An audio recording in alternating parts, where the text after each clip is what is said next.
Okay, on the bench today is a Pioneer PL610, and this is just going to get a basic evaluation service.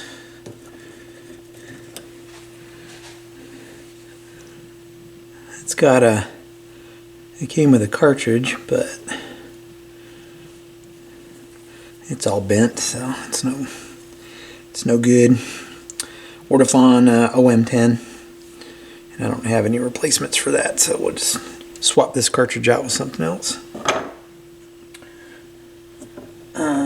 Ooh, that is stuck.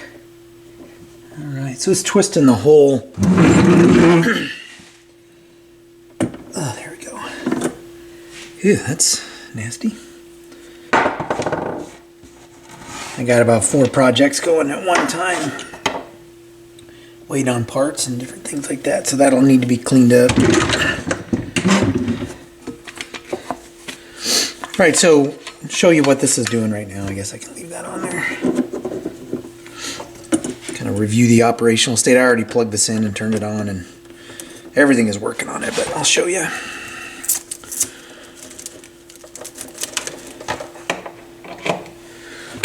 Haven't done sound yet because it's got a crappy stylus on it. Okay, so power's on just fine, speed adjusts just fine, arm elevator works. So there, it brought it up. Turns on just fine. It's on manual pitch control. I don't think, is that light working? Yeah, the light's working. And it's locked right on the middle. I can adjust the speed just fine. I will be cleaning this pot. Quartz lock works just fine. As I said, speed works. Arm elevator works. So really this is just going to be me going through giving it kind of a basic service.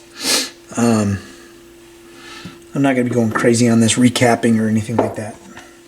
So, a lot of cosmetic cleanup on this. I mean, it's not super dirty. It's not damaged. There's no scratches. It's just kind of typical gunk. So here's the funny thing about this record. I think I may have talked about it before. It's marked Paul Revere and the Raiders Spirit of 67 mono. But when you play it, it's actually like Robert Goulet or Sammy Davis Jr. or something like that. So it's kind of interesting that there's a problem with that record. I think this is the original mat. It's nice and pliable, so that came off all right. The dust cover will be getting a basic polish. I won't go crazy on it though.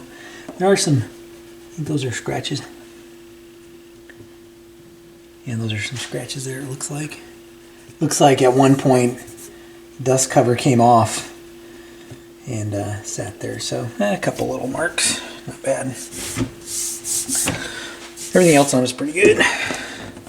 Front's just dirty, it looks like. Maybe a couple little, yeah, it's just dirty. Maybe a scratch there, some gouges there. Anyway, let's get into taking this thing apart. So, and my camera's a little crooked, so I apologize if the turntable's crooked in the frame. This mount that I have, I'm trying to get it in a good spot, and I can't always get it where I want it. So anyway, in an effort to keep this video a little bit shorter, I'm gonna kind of speed through me disassembling this and getting to the point where I can do some maintenance on it.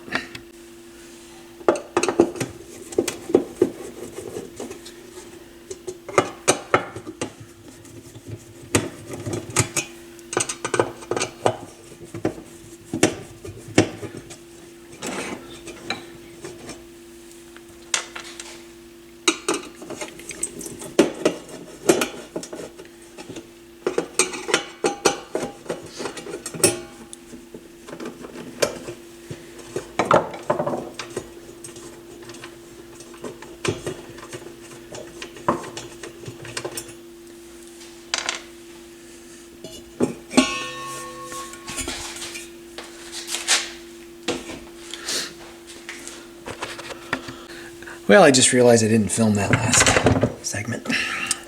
Did not record it. So what I did is I just lubed the platter spindle, removed this clip. There's a little clip here. Just take that one screw out. Be careful. Don't strip it because that'll be a nightmare to resolve. So take that screw out, little clip off. This whole piece comes out. I wiped it down, removed the old oil. There was hardly any oil in there. And then I just used, there's a bearing down at the bottom of the shaft. So if you remove this, if you flip it over, that bearing is going to drop out and you're going to lose it. And I just used some real butter. Again, I'm using this because I have it. I'll switch eventually to maybe some synthetic motor oil, some 5W30 or something like that. But I'm going to use this up while I got it. So a couple drops down there after I cleaned it up with a couple of cotton swabs. This was the first one. This was the last one, so got everything out of there. So anyway, what I'm trying to do now is figure out on my 630, once you remove, you know, any screws that you have up here, you can just slide this top off, but this seems like there are some additional screws holding the top on. What I'm trying to do is get into underneath here to clean that pitch control. What is that? There's a miscellaneous.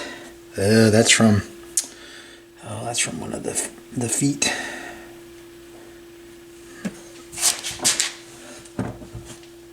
It's sitting level. So these feet, if it's like the 630, and I don't know the exact assembly, but basically there's a pad underneath, a spring, and this rubber shroud goes over the spring. So this is just a piece of rubber that came off that. It's just hanging out down in there. Yeah, it looks like I got, I don't know. I don't see where it's attached anywhere. Oh, we got another one over here.